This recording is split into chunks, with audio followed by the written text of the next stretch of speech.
All right, welcome guys. We are here with Arbitrage Q&A, and we made it. We're together, and I see a lot of people, so thanks for joining. Thank you for your patience. I see Victor and Marion and Kyle and Selman. Who else do I see? Yasuo.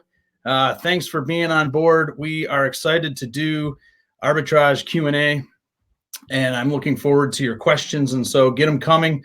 Let me know that we're rolling. And do so by giving me your questions. My name is Eric Abbey. I'm here on Seth Kniep's Just One Dime channel to address arbitrage, and this is an hour that Just One Dime commits to doing arbitrage and talking about it and answering your questions. And just by way of reminder, I like to ask you, what does your financial situation look like? And I'm wondering what your financial burdens are. What's wearing you down? What's weighing you down? What's your major concern when it comes to finances? Maybe it's debt. Do you have significant debt and you're trying to pay it off? Maybe you're making the monthly payments and that's going well, but it just, you feel the weight of that, and it's hard for you to save money because you're under this pile of debt. Maybe you made some poor choices with credit cards, or maybe you jumped in to get a new car or different things like that. And it's just, you're feeling the debt and wishing the debt wasn't there. Maybe the burden you're feeling is just your budget is so tight, and it's not necessarily this heap of debt that it concerns you. It's just that you're really living paycheck to paycheck and you don't have any sort of savings behind you. And it's all you can do to just kind of pay your bills and get past your expenses week to week, and you don't feel like you're living a wildly lavish lifestyle, but you just don't have extra money to spend, and you have to really rein it in and make tough decisions, and your budget is tight, and that can be stressful. That can be a lot of pressure. Maybe there's things that you're really convicted about doing that you love to do, but even more than that, they're just really important to you, and you feel like to really live life would be to be doing those things more often and with more energy and more vigor. And it's very possible that due to your financial situation, you can't lean into those things. You're over here working your tail off. You feel like you're kind of running the rat race, but all of this that you're doing, even though it's bringing in an income and you're providing for yourself or your family, or, whatever the situation is, you're not doing the thing that you really love to do. And for me, taking advantage of Amazon.com, the wildly popular Amazon platform. Again, what friends and what family do you know that aren't shopping on Amazon? It's really nearly everybody. And I have found that being able to take advantage of that, sell on Amazon as a third-party seller, leverage what we in arbitrage just understand to be two different markets. And so all arbitrage is taking a commodity like a retail item and purchasing it in one market where the price is low, and then selling it in another market where the price is high. And people have been doing this since the beginning of time. And what you can do is in your local area, or even on discounted websites, you can find products at a low price, and then on Amazon.com, you can sell them for a high price and you get the profit.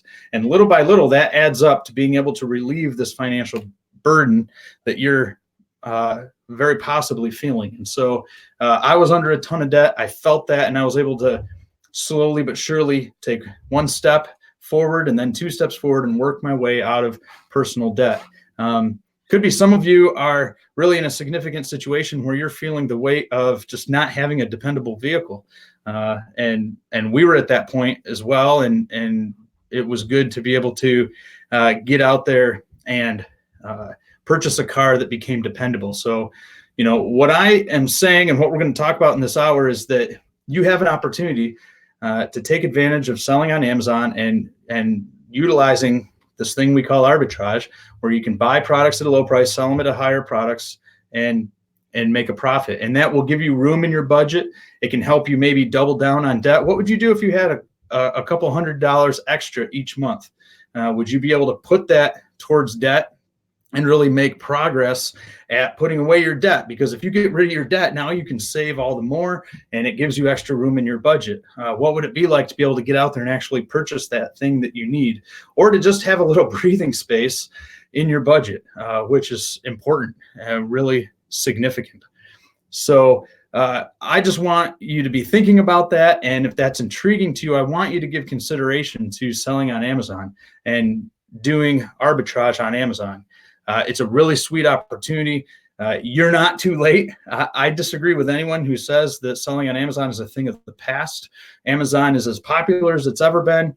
It continues to grow. And really, the opportunity for third-party sellers is growing like it's never grown before. Third-party sellers have been able to find a really significant place on Amazon's platform in the past few years. In fact, it was only recently that Amazon started generating more revenue through third-party sellers than they did in their own sales. And I think that's significant. It's a sign that Amazon sees that that's where it's at. And they've been able to really increase what they're doing, increase their bottom line, increase the revenue that they generate. And this is an opportunity for you. And I think it's important if you have any sort of entrepreneurial mind at all, or a spirit that says, like, I want to press in and kind of make it to the next place in my personal budget. I want to gain a little bit of margin so I have some freedom. It's important for you to kind of look at the horizon and say, where could that be possible? Where could I maybe take advantage of what is really working out there? And I just know that Amazon is where it's at. And so if you are selling on Amazon, I hope that this is a profitable time that you can ask questions and learn how to do it more effectively, maybe take the next step. I am a coach with Just One Dime, and we have an arbitrage focused membership called Amazon Arbitrage Mastery. And I want to encourage you to take a look at that membership. You can click the link below and take a look at it. It's well worth the investment. When you make that initial investment, you get 30 days of free leads, which will help you get an idea of how to do online arbitrage. You will begin to really get a feel for what the products are that you can find and where you can find them. And then those are also opportunities for you to just purchase product, invest in product, and make a profit. And I think the membership can be really worth it just because of those leads alone. But then there's just tons of videos, tons of opportunity to learn how to sell on Amazon, how to do arbitrage, how to analyze products. And I think we'll look at a product here in a minute. And it's an exciting opportunity to take advantage of a community that's available, trying to do the same thing and trying to add margin to their budget. So I want you to bring arbitrage questions. If you have questions about selling on Amazon, if you have questions about how arbitrage works, what the mindset needs to be, because what we're convinced of is that you can actually start a business and build even a long-term business that will really work. And you can have confidence that you can analyze products, pick products that will sell and will make you a profit, and it'll work. And you can have confidence based on the data that Amazon gives you, based on the opportunities that you have, and thinking carefully about those. So this isn't something where you're trying to make a quick flip in order to make a quick buck and then move on to the next thing. This isn't something where you're kind of rolling the dice and hoping that this works because you just have wishful thinking about possibly making money. We're convinced that this is a legitimate way to start a business, to start an online business, to really begin seeing how you can learn and understand what it takes to make money selling on Amazon. And we do think it takes work. It takes hustle. You need to put in the effort. It's a lot like when I played sports. It wasn't always the biggest person or the fastest person that could compete for the starting position. A lot of times it was the person that put in the hard work, that had the work ethic. And I know as you're sitting there watching, you might not have a degree in business. I don't.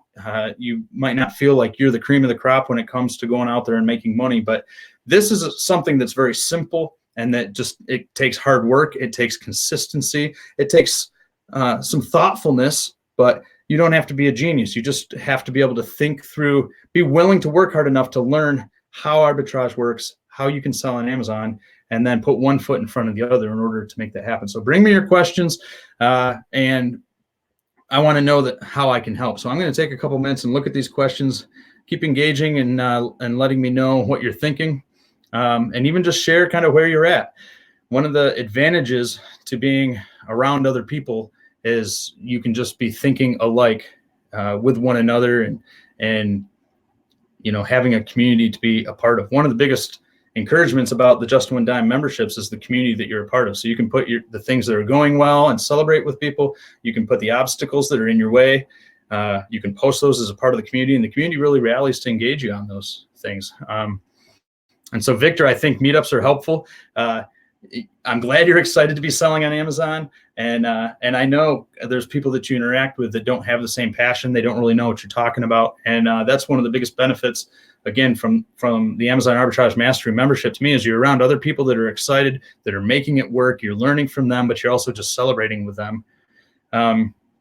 He says that he had a weird thing happen with Nike where it was open for a day or so, and he was able to list a few shoes, and now those listings are suppressed.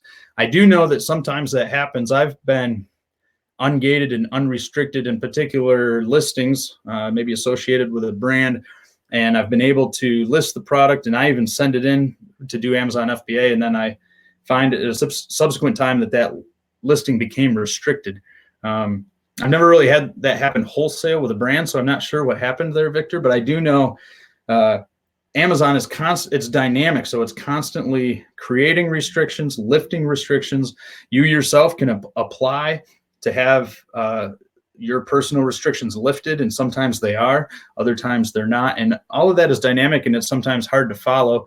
But in general, there's consistency. So I think the experience that you had, Victor, is fairly unique. It's kind of enigmatic. I don't have that happen regularly. In the 5 years I've sold on Amazon, it's probably only happened 2 or 3 times where I was unrestricted and able to sell a product, and then at a later time found that I got restricted.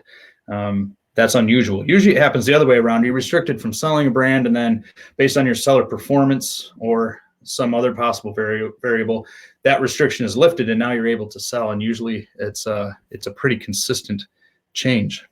Let's see what else we got here.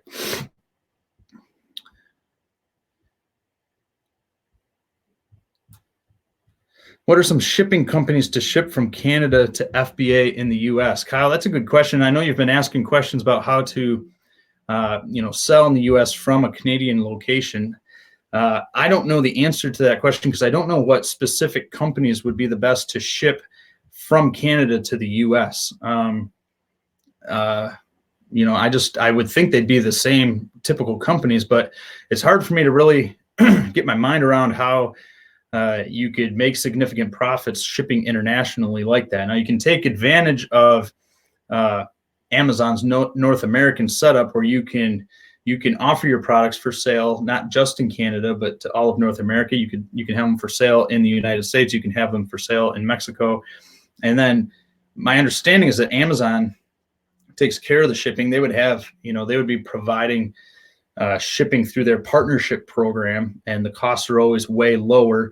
And I wouldn't recommend doing FBM and having you as the merchant fulfill those orders. I have had FBM sales before in Canada, and even though I live right near the border and it's maybe not that far geographically, once you ship internationally, it can become just a significant expense. So I think I've said this in the past, and I'm willing to interact with you offline about it, Kyle, but I do think if you're in Canada and you want to sell in the US, one approach to take is to think about just setting up a US-based account and doing a couple things. I mean, I've known people who travel from Canada into the United States.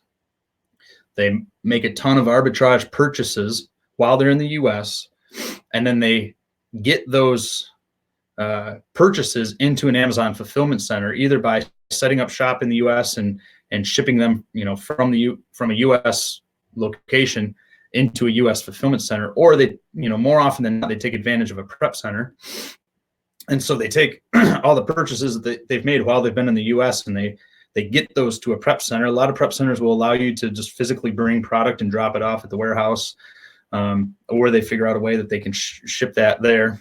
And then the prep center takes care of all the details and preps your products for sale on Amazon, and then we'll send them to a fulfillment center in order to go live for FBA.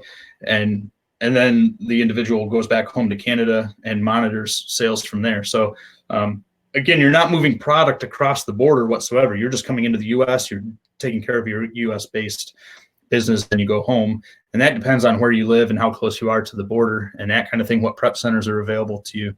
The other option is to just stay at home by the comfort of your own fireplace and do online arbitrage. And we have a ton of international sellers who do online arbitrage in the United States. In other words, they live outside the United States, but they shop on .com websites. And because they've set up an account with a US-based financial institution and they have a US-based credit card and all of that, they can make a purchase from a .com website, have it shipped to a prep center in the United States. And then again, that prep center does everything that needs to be done to prep those products and sends them into a fulfillment center. So I think those are two options, Kyle. You can take advantage of Amazon's North American setup, or you could have a US-based account that you did business like that with. If I find out about something different, I'll be sure to let you know, and I'm happy to interact offline if you have some sort of more specific question, because if you know of a potential thing that you can do that I'm not giving word to. Darlene, welcome aboard. Good to see you. Do I need business insurance if I'm not selling $10,000 a month yet? I don't think the answer is yes, you need business insurance if you're selling over a certain point or not. I mean, it's always a judgment call, right? Whether or not you use insurance. And so it's kind of like saying, do I need to have insurance if my car is worth more than or less than $5,000? Now, we're legally, in most states, we're legally bound to have insurance for our car, but you don't typically base it off of the worth of the car necessarily. And so I don't know. I think that's a judgment call. I think you do want to give thought to business insurance because it protects you, and you want to give thought to, at some point, setting up an LLC. But if you're not selling $10,000 a month yet, maybe you decide that you don't need the insurance. I know a lot of people who are selling over 6 figures a year and they don't have insurance, and maybe that's not a good idea. Maybe that's not wise, but I mean, it's a hard question to answer, Darlene, because it's a judgment call that you need to make. But we do recommend that you look into insurance, and maybe the insurance you take out just isn't as significant. And as you sell more, you kind of up your insurance program. But I'd get out there and I'd look at it, and the best way to do it is to have local professionals that you trust that can give you advice on that. I'm not a tax professional, I'm not an insurance professional, and so I can kind of speak to what people typically do in their experience. And Amazon sellers typically have some kind of insurance to cover them. But as far as a specific sort of situation, then it's a judgment call, and I'm not an expert to really be able to dice that up. Kyle says thanks. So hopefully my answer was helpful. And again, I'm happy to follow up offline. But I know, and I don't know, Kyle, if you're on the East Coast or on the West Coast, but I know of prep centers that are located, in the northern part of the U.S., really close to Canada, and you could potentially take advantage of those and physically drop off your product. In fact, I'm working to just start a prep center, and I have just started a prep center here in northern Vermont, and that would be available if you're anywhere on the east side of the continent. Let's see what else we got. When should I start paying taxes? Jalen, I think is how I pronounce your name. Welcome. Glad you're with us. I think you want to be prepared as soon as you start selling on Amazon to pay taxes, come the end of the year. And so I recommend that every time somebody starts selling on Amazon, do a really good job keeping track of all your details. I go into great length of this in our Amazon Arbitrage Mastery membership. I've created a inventory management spreadsheet. You can keep track of all of the products that you've purchased. I would tell you to keep track of the price, the store you bought them from. When you create a SKU, you want to have that in your spreadsheet. You want to have all those details, log miles as you're driving, because at the end of the year, you do want to be prepared to submit your numbers to the IRS and to do taxes. And early on when I did that and I was small, I just submitted a Schedule C and did it on my own, but it didn't take long before I was selling enough that I was uncomfortable, and I was kind of nervous about just doing it on my own. I wanted to have a tax professional weighing in on that. And I got linked up with one here who's been great. And all I did is I asked locally. I have friends and I know people in the area that own businesses. And so I just went to them and I said, who do you recommend to do tax help, for a business? And I got a couple recommendations, and I talked to tax people specifically about what I do selling on Amazon. And often I find that the guys are pretty intrigued.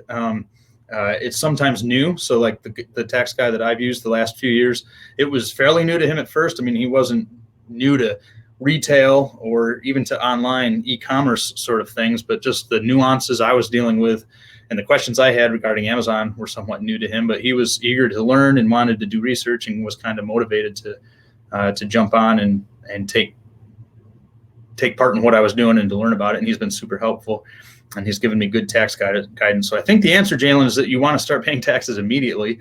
So if you're already selling on Amazon and you've made sales at the close of 2019, you want to be prepared to file taxes for your business in some case. Now, that just might be doing a Schedule C, and it's a part of your personal taxes. It wasn't until I think my third year into selling on Amazon, I've been selling for 5 years, that I actually incorporated my business, and now I'm seen as an S Corp. And so I do corporate taxes and I do personal taxes. And maybe you're not at that place yet, but you want to be keeping good records and submitting taxes. And you need to do a cost of goods inventory analysis at the end of the year in order to submit taxes. So you have to be able to tell the IRS what your standing inventory is worth at the end of the year.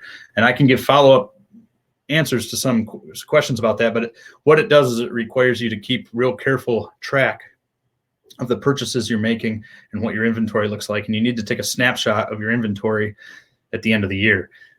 Typically, I stay up and watch the ball drop, and when the ball drops, I log into Amazon Seller Central and I take a snapshot of what my inventory looks like right at that point, midnight, the end of the year.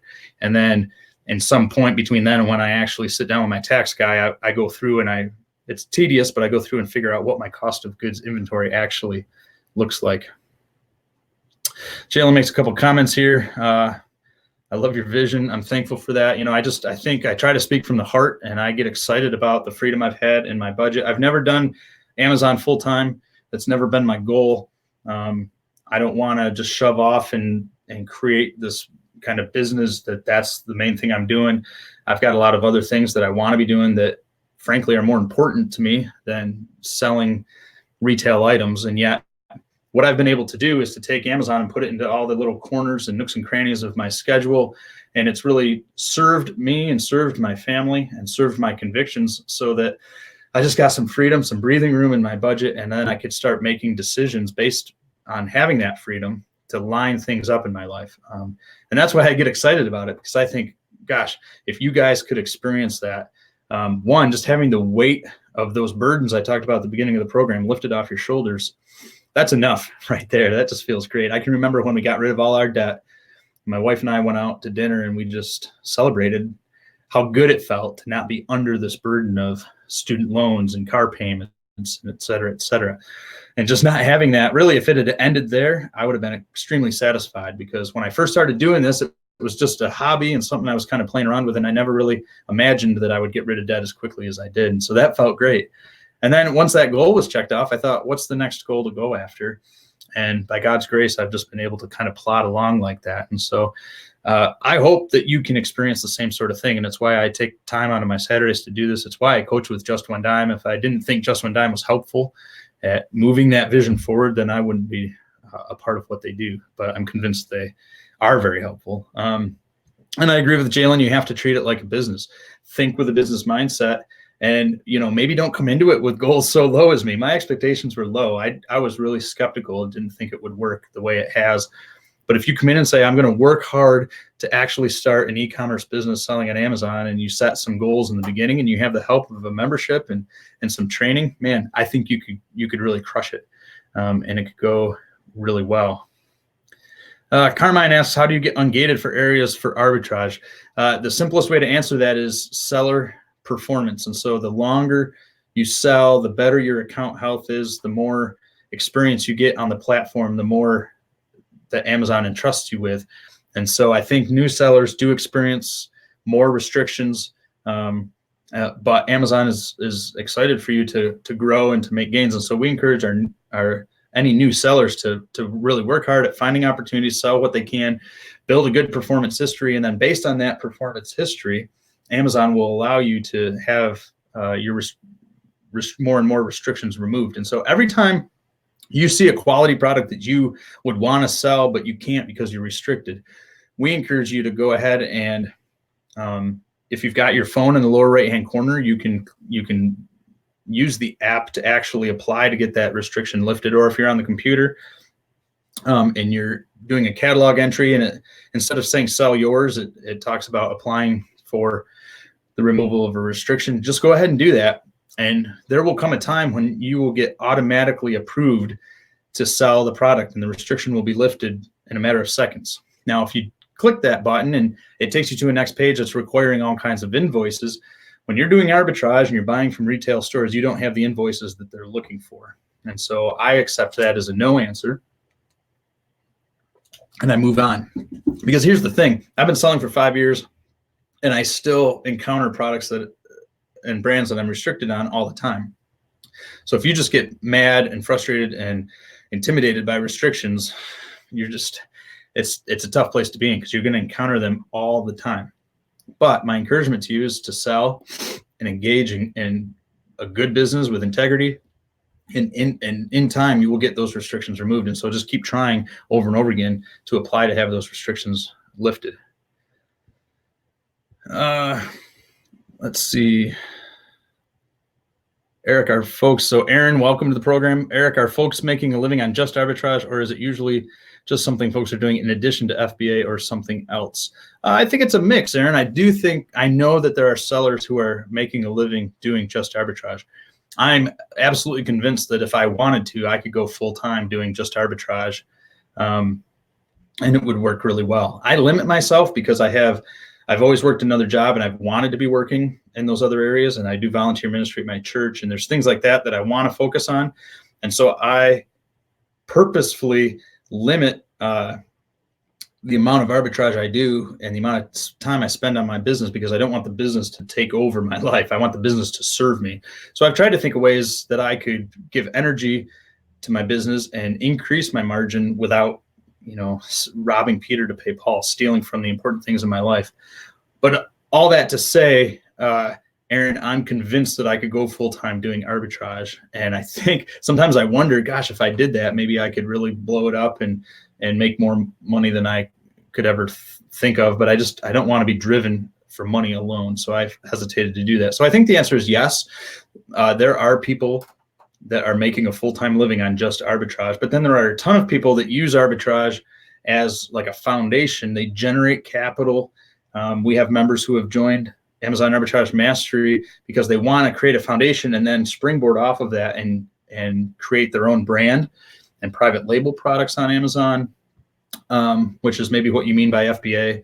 So FBA is fulfillment by Amazon, and we use that all the time in the world of arbitrage. But I think what you're referring to is private label, and a lot of people use arbitrage as that foundation to do private label, or they dovetail the two together. All of it, basically, you could make a full-time living selling on Amazon, and you can slice it up however you want. Jalen earlier said that he liked wholesale, and wholesale works for a lot of people. So I think you've got different options, different lanes you can drive in if you want to sell on Amazon. You can do arbitrage, you can do wholesale. We don't recommend drop shipping, but some people are successful with that. You've got private label, branding your own product. And I think a lot of people enjoy doing some of each. And maybe you kind of figure out there's one that you really like or that really works for you. Some people are kind of private label people, and when they've been able to come up with a good idea and brand it, and it's taken off, and they don't kind of like getting trapped in the details of arbitrage. And then there's others who have tried to do the private label thing and it just hasn't gone well, but they just get arbitrage, they lean into it and it works well, or wholesale's that way for some. So the answer is, you're going to get out of it whatever you put into it. And I know I haven't gotten as much out of selling on Amazon because I haven't leaned into it the way I would if I viewed it as my full-time job. But that's the cool thing about Amazon, is you can let it tailor your personal situation. So Aaron, you could step back and look at your life and just say, what do I want? Am I excited about the thought of selling full-time on Amazon? Then I think you could go for it and just figure out how it works for you and how you're best suited to make that happen. But maybe you say, no, I'd like it to supplement this job, or I'd like to quit my job and and work here. So this is what I did. I quit a job and took another job making less money, but it's a job that I enjoy and that is really in line with my convictions. And the Amazon business, though it's not my full-time job, enabled me to make that choice. And so that's how I chose to do it. And that's the cool thing I think about online sales and e-commerce is you can make it take any shape you want it to.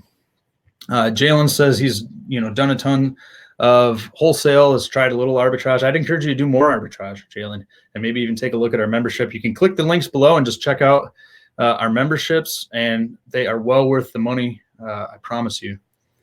How do I up my IPI? Jalen, I don't know what you mean by IPI. I don't know if you're speaking something about intellectual property there, but maybe a follow-up would be helpful. Extortion watchers, welcome to this Saturday. I got an IP alert finally. It's very simple. Oh, you got an app, very simple app and good to have. Extortion watchers, you might need to explain what you're saying. There is software you can get that will it will alert you to brands and other things that are commonly getting triggered for intellectual property complaints. So I don't know if that's what you're speaking to, or if you're just saying you got an IP alert and had to deal with it. MT, I'm not trying to only answer questions from Jalen, but he fired off a bunch in a row. I'm just working in order. So I'll get to you soon. Hang in there with me. Let's see. Salima, did you find any good items last week to sell? What are some items you have sold in the past that you were surprised they sold? That's a good question. I'm always finding good products. So, I was going to, depending on how much time we have, I was going to feature this product. This is something that I've happened on kind of several occasions. I found these in a drugstore of all places. And this just goes to kind of prove a couple points I make. One is that there are opportunities all over the place. And so if I were decorating my house for Christmas and I was looking for a green bulb to shine on my house, it would never occur to me to go to a drugstore to find that. But when I'm doing arbitrage, I'm just trying to exploit all the opportunities I can, try to find all the opportunities that I can. And so I have at times stopped into stores that I didn't think would really provide any results, but I just know I'm on a treasure hunt, and sometimes I am surprised. And so one way that I've been surprised is there's a franchise of drugstores that I think are limited to New England, maybe even limited to Vermont, that I've found can be very good for arbitrage. And if I find an item in one of these drugstores, I usually can run around to the other ones and find the same item at the same discounted price. So I found a bunch of these bulbs a year ago at these drugstores, and they were like $3 a piece. Now, recently, I happened on them again in the same drugstores. But it was a different location, so I don't know if they just found some, blew the dust off them, and brought them out. But I got these for $1.99. And we can take a look at the listing real quick. I'll share my screen.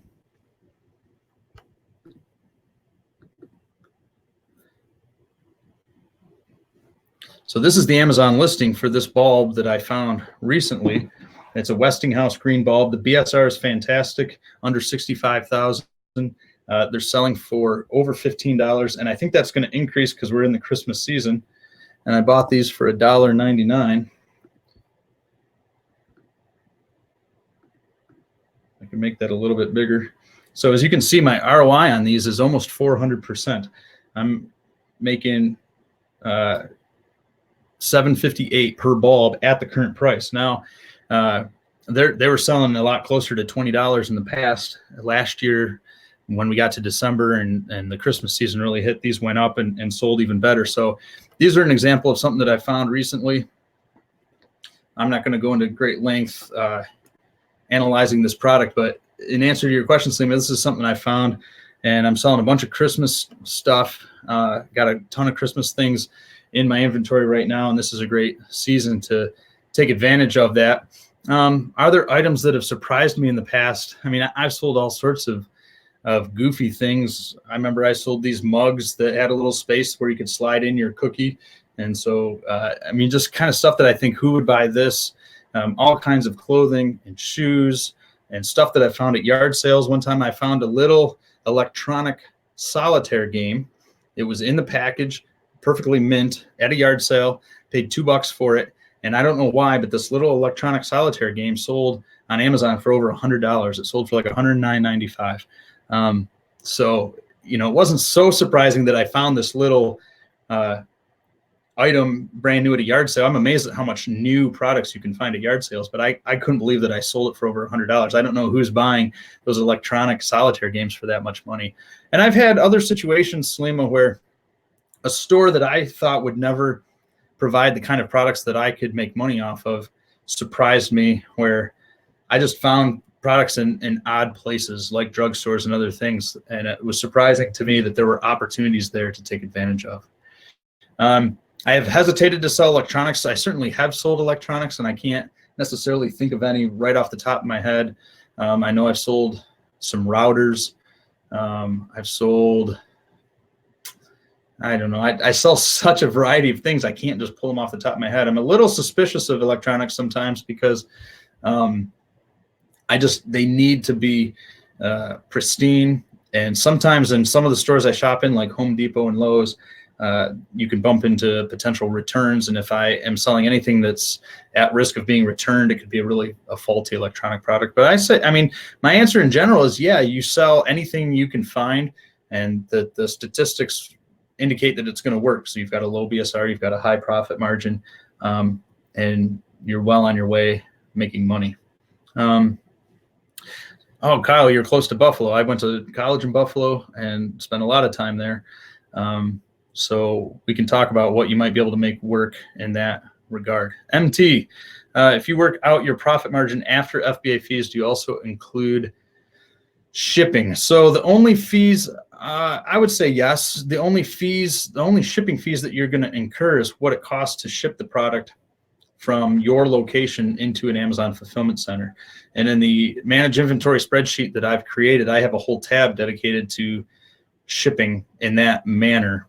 And I typically aim to ship like 150 to 200 items a week or every 10 days so that my shipments have about 150 items, sometimes closer to 200 or more items. And when I ship, say, 150 items all in one shipment to Amazon fulfillment centers, it shakes out to about 25 cents per item. Sometimes it's a little better. Sometimes I'm closer to 20 cents an item. Sometimes it's a little more. Usually depends if I have some really big items in the mix. And so sometimes, you know, you're selling larger or heavier products, and then your price per item goes up. But yeah, I mean, it's good business practice to be thinking about the expenses that you're going to have in the midst of what you're doing. And so, you know, there's just some supplies you've got to buy. You need to buy tape, and you got to get a hold of boxes, and you need labels and all that kind of thing, bubble wrap, poly bags. If you're doing your own prep, you've got to have all that. Another advantage to using a prep center, you don't have to have all that. But yeah, you're thinking through supplies. Do I need to buy a printer?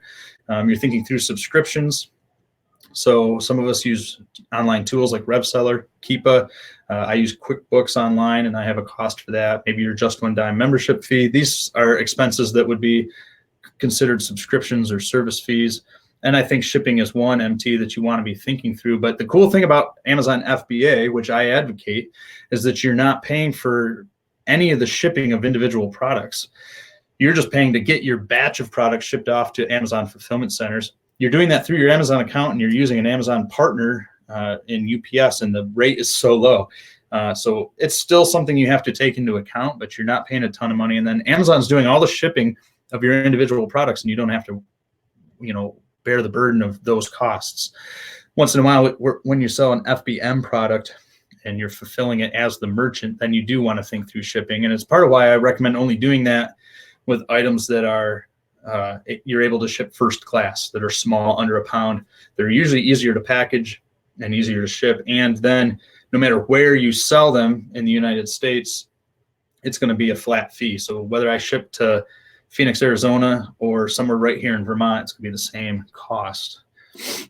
For example, if you're left, let me read what you wrote here. For example, if I'm left with 40% profit after fees, is that before or after shipping? It depends on how you calculate it. If you put, so when I'm using RevSeller, I don't know if you're, when I'm using RevSeller, that's only showing after FBA fees. It's not taking shipping into consideration. And so you would want to add the shipping fee, what you project the shipping fee per item to be, into that calculation if you're using RevSeller. In general, if you're thinking about profit after fees, you want to calculate that after shipping. And so typically I'm thinking about after shipping. What other questions we got? These are good questions, guys. And I'm thankful that you guys are engaged and asking good questions. And if I don't understand what you're asking, or if you want to follow up in some way, punch it in and I'll get there.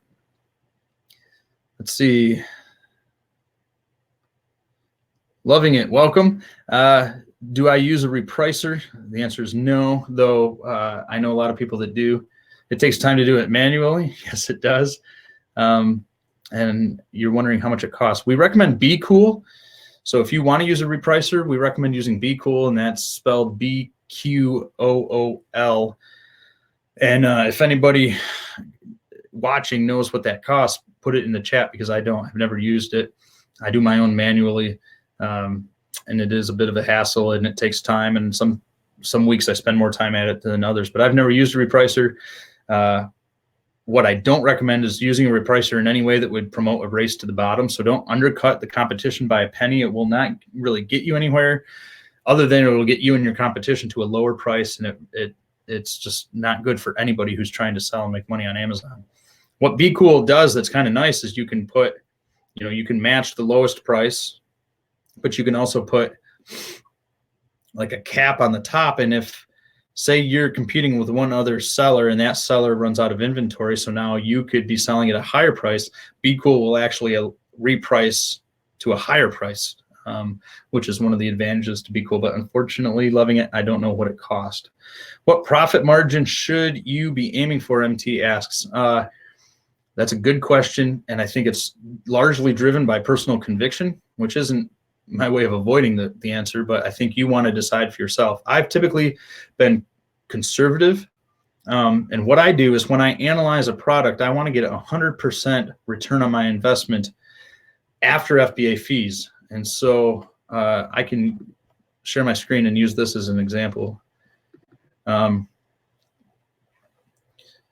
So MT, I'm not necessarily thinking through shipping when I'm at this stage, but what I want to do, all I've done is I've looked at an item like this, and say I could buy this product for, I don't know, $4.99.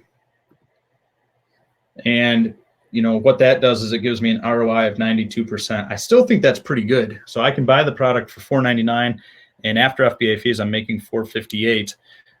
But now your question becomes relevant, because this doesn't take into account, a couple things. It doesn't take into account what it's going to cost me to ship the product. So that would be another 20 to 25 cents.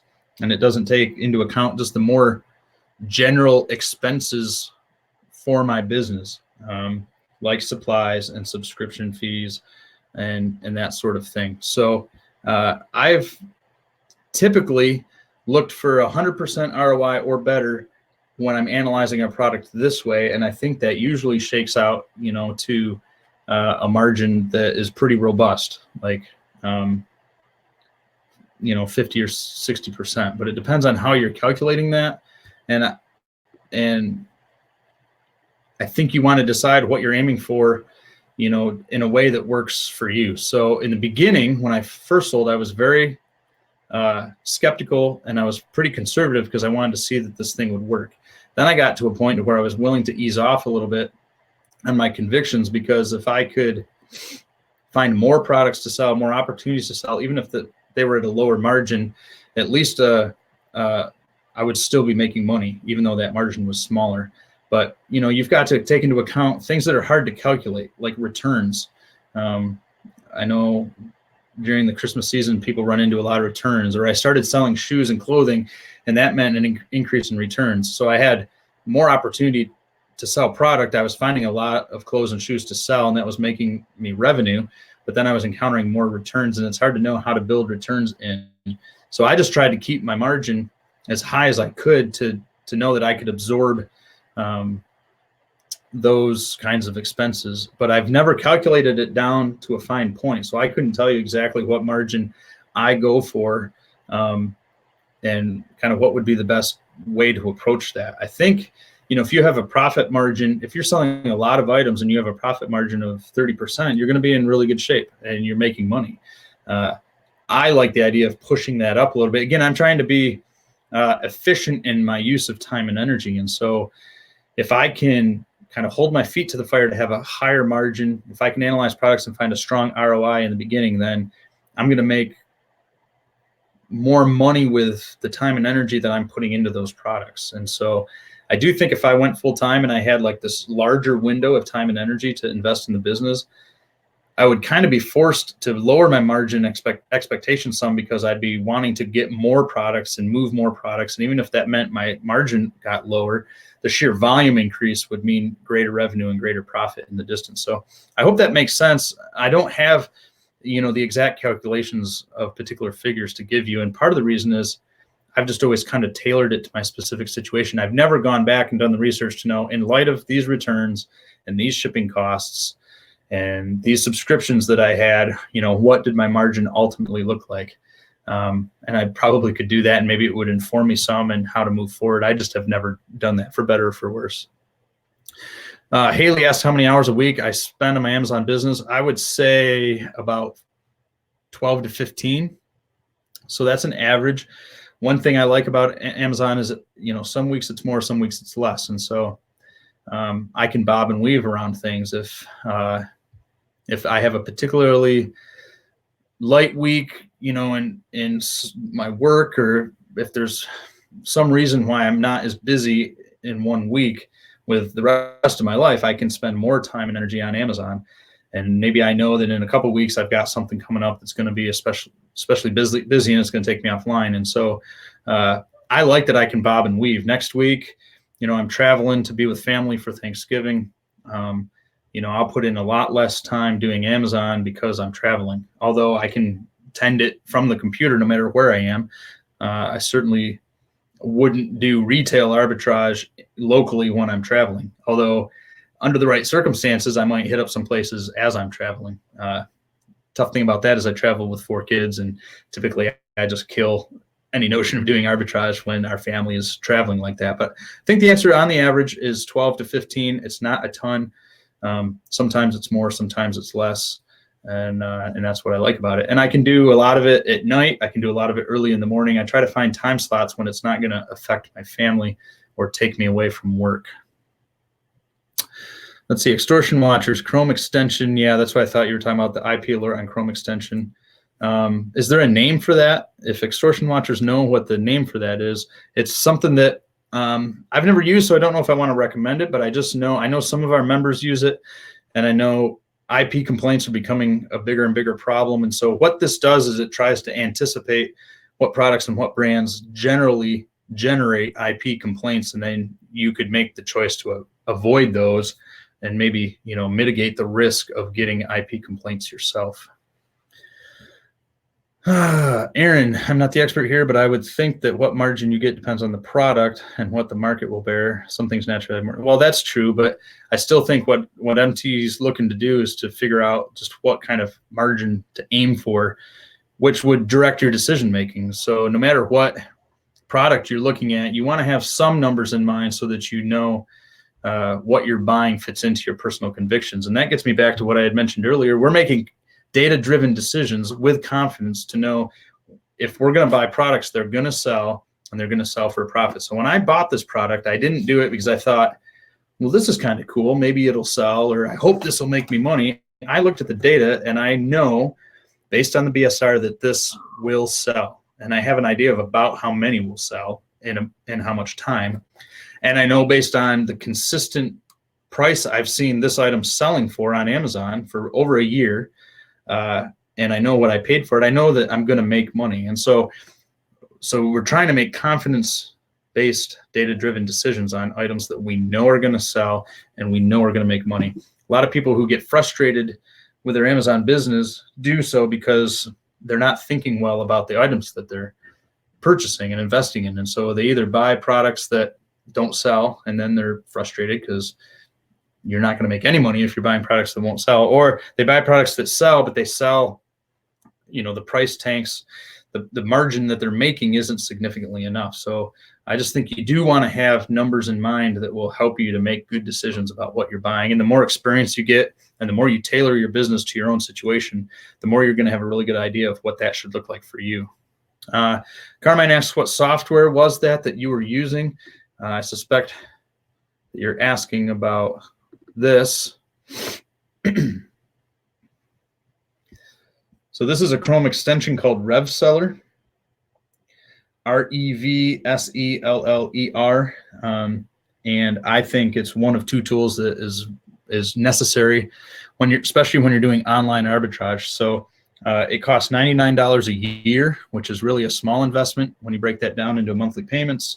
And what it does is it just puts all this information right at your fingertips as a Chrome extension, so you can see the BSR, the category, what percentage that puts you in regarding the category. It allows you to calculate FBA fees and to know, what your ROI is going to be straight away. And then the second thing that I would suggest using is Keepa. Excuse me. And RevSeller just made some changes so that the Keepa graph can be immediately seen right here. And this gives you a price history. And then, you can look at more details of the Keepa chart down here. And that's also a Chrome extension that is embedded directly, into the listing. So RevSeller, RevSeller, and then Keepa, Keepa. Those are two really indispensable tools and pretty inexpensive tools that you can use, especially doing online arbitrage. So they're harder to have access to when you're out doing RA with your smartphone. Though if you have a membership to Inventory Lab, then you can use the app called Scoutify, and that gives you a little quicker access to Keepa. But I primarily use those extensions when I'm doing online arbitrage. You're welcome, Carmine. Good question. Let's see. Grace Christie, good day. I have done my listing of 4 items 3 weeks ago, but 2 of my listings states inactive. No sales yet. Why is this so? Your listing is going to be inactive. So assuming that you're selling FBA, when you list a product, you still have the product in your hand and, at your home, or when you purchase online and have it shipped to a prep center, you create that listing, it's going to show inactive immediately because you don't have any available inventory in stock. So it's going to say inactive until you ship your product into a fulfillment center. And then when it arrives at the fulfillment center and Amazon receives it, checks it in, then your listing will go live. And so I don't know where you are, Grace Christie, in the process of sending your goods in to Amazon FBA, but until they've actually been received by a fulfillment center, your listing will remain inactive. Now, if you're wanting to sell FBM, which is fulfilled by merchant, then when you're listing the product, you need to make sure you're choosing the one you want. You have an option as you list the product to either list it as FBA or FBM. If you list it at FBM, it'll go active immediately if you put in a quantity there. If the quantity is 0, it's going to be inactive. Products were already shipped to Amazon, you say. So I would double check that they've been received and checked in by an Amazon fulfillment center. If they've been received and checked in by an Amazon fulfillment center, they should become active. If it shows a quantity, like say you send in 1 of a product and it shows a quantity of 1 that says inactive, then there's a problem.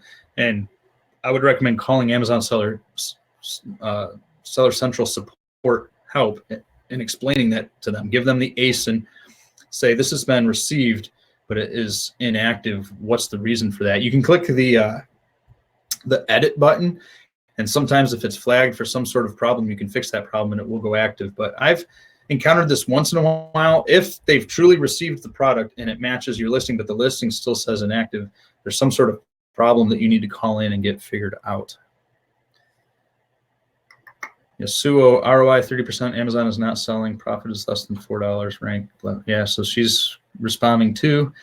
Ray LLC, I'm glad you're learning a lot. That's encouraging, thinking about selling on Amazon and how to look for good products to sell.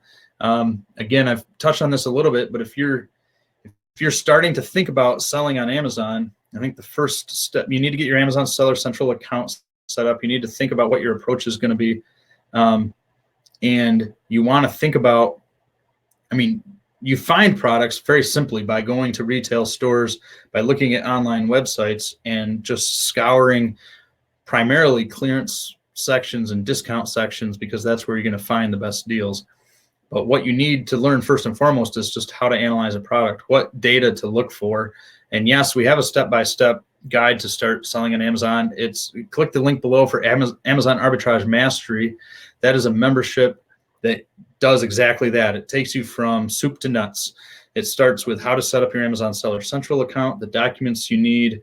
It talks about how to analyze a product. What's RA? How do you do effective retail arbitrage? What's OA? How do you do effective online arbitrage? It talks about all the tools. We have a ton of bonus material that takes deep dives into a ton of subjects. We try to do consistent updates of current events, and there's a community that you can ask questions from and share your obstacles with and your joys with. And so that would be my recommendation for Ray LLC, is that you click the link below, check out Amazon Arbitrage Mastery, the membership there. We try to provide some help during these Q&As, and you can look at all the replays. For those, just type in Eric Abbey into your YouTube search, and you'll find all our Saturday videos. But I think, the membership is really a good investment and would be helpful for you. But I'm glad these Saturdays are helpful as well. Salima says, best way to reach your prep center. Thanks for asking. Go to apprepservices.com and then just fill out the contact information, and I'll respond to your email. So you can, if you have questions, you guys can always email me at eric@justonedime. Just don't spam me, and I try to respond to those emails. But yeah, I would be thrilled if you wanted to go to www.apprepservices.com and check out the Prep Center, and we are committed to helping you well. Let's see, Aaron, I don't work for Just One Dime, but I am a member. I'd recommend signing up for a membership. I'm glad you think it's worth it, Aaron. I agree. And I technically don't work for them either. I'm a coach in that membership. But I joined just because, I'd been selling on Amazon for a little over 2 years when Just One Dime started. And when I found out about Seth and all the members and what they were doing, I jumped on the opportunity, and I've thought it to be helpful over and over again.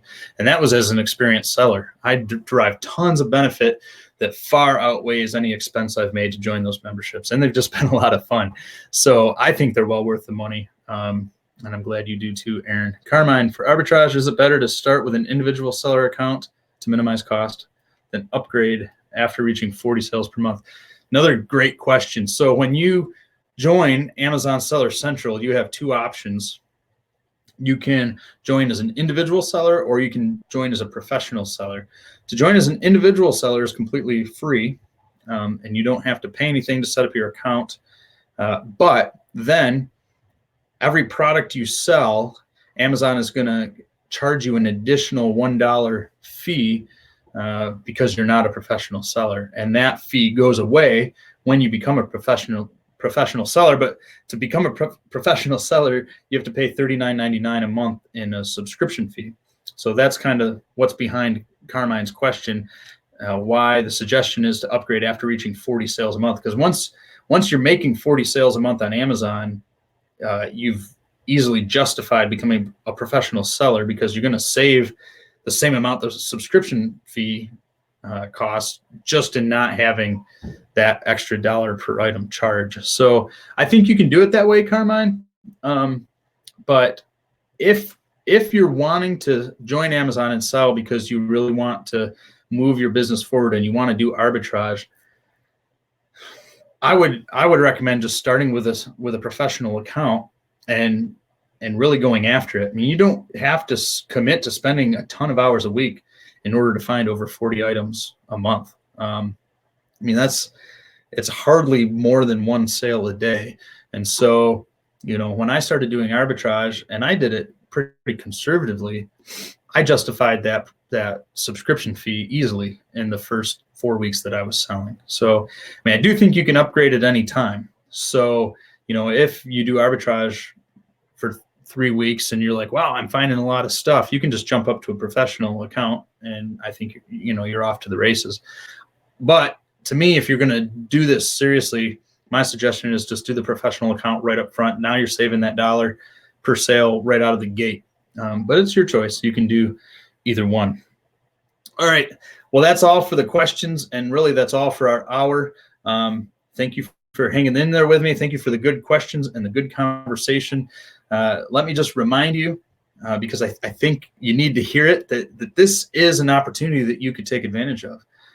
It is really possible. Sometimes I think we have trouble believing this. I was skeptical and I had trouble believing it. It really is possible for you to relieve some of the stress and pressure that come with the financial burden of debt or a really extremely tight budget. And taking simple steps to pursue selling on Amazon and doing arbitrage, really those are your first steps to relieving some of that pressure. And I'm not advocating, becoming a millionaire or experiencing all your dreams coming true in the next 6 months, or, I don't want to say anything that sounds silly, but I want to give you genuine encouragement that you can make gains, and you could be surprised at how quickly you make those gains and how blessed you wind up being just getting a little bit of room. Again, just what would you do by simply having an extra $100 a month? I don't think you have to do a ton of arbitrage and to move things forward to add $100 a month to your margin, and yet that might just be enough for you to be encouraged to get started. So let me just say that to you. Check out the links below. Check out other videos that we have. Join us next week. We try to do this every Saturday. Have a great Thanksgiving for my American friends. Eat lots of turkey. Watch some football. That's what I plan on doing. Enjoy time with your family. And hopefully I'll be able to see you here again next week. Take care.